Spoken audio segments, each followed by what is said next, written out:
என்னாச்சு? Okay, check பண்ணிக்கோங்க. Fridge common living area ஓகேங்களா. நம்ம ஆளுங்க எல்லோரும் சமைச்சிக்கிட்டு இருக்காங்க. கரண்ட் அடுப்பு தான்,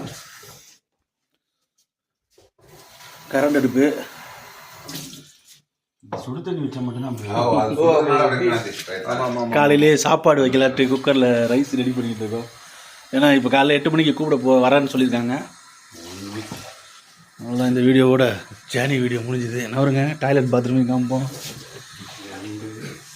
டாய்லெட் பாத்ரூம் பார்க்கலாம்.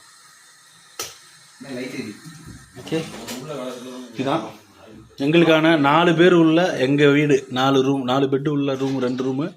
எங்கள் 4 பேருக்கு மட்டும் யூஸ் பண்ணுறதுக்கான எங்களோட டாய்லெட் பாத்ரூம்.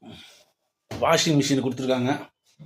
இந்த சிங்கில் பார்த்தீங்கன்னா ஒன் சைடு இப்படி லெஃப்ட் சைடு போட்டு இப்படி Tarana heat water, right side போட்டு இப்படி தரனா கோல்டு வாட்ரு. எல்லா பைப்லையுமே அப்படி தான் இருக்குது. பைப் எங்கெங்கே இருக்கோ எல்லாத்துலேயும் அப்படி தான் இருக்குது. ஹீட் வாட்ரு, கோல்டு வாட்ரு ரெண்டுமே வருது. Western toilet. இங்கேயும் பார்த்தீங்கன்னா ஹீட்ரு இருக்குது டாய்லெட்லேயும். இல்லைன்னா எங்கே எதுவுமே பண்ண முடியாது. தனியாக பாத்து குளிக்கிறதுக்கு இந்த மாதிரி கொடுத்துருக்காங்க. தனியாக அது உள்ளே ஒரு ரூம். அவ்வளோதான். ஆஃப் பண்ணிடலாமா? Okay, my Europe journey part 2ஓட முடிச்சுக்கலாம். இனிமேல் பொழப்ப பார்க்கலாம். எக்ஸாம்லாம் எழுதணும். ஸோ ஒரு 15-20 டேஸ்க்கு வேறு எதுவும் அப்டேட் பண்ண முடியுமான்னு தெரில. பார்த்துக்கிட்டு சொல்கிறேங்க. மொத்தத்தில் சேஃப்டியாக நாங்கள் ரீச் ஆகிட்டோன்றது சொல்கிறதுக்காக மட்டும்தான் இந்த வீடியோ மேக் பண்ணுறேன். ஓகேங்களா, சேஃப்டியாக ரீச் ஆகிட்டோம், சேஃப்டியாக இருக்கும். அக்கமடேஷன் கொடுத்துட்டாங்க. இனிமேல் நாங்கள் எக்ஸாம் எழுதிட்டு அடுத்த கட்டத்துக்கு போகிறத பற்றி தான்.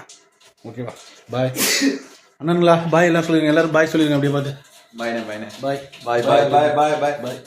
தலைவரா பாய் சொல்லிடுங்க எல்லாருக்கும். வீடியோ முடிச்சு பாய்.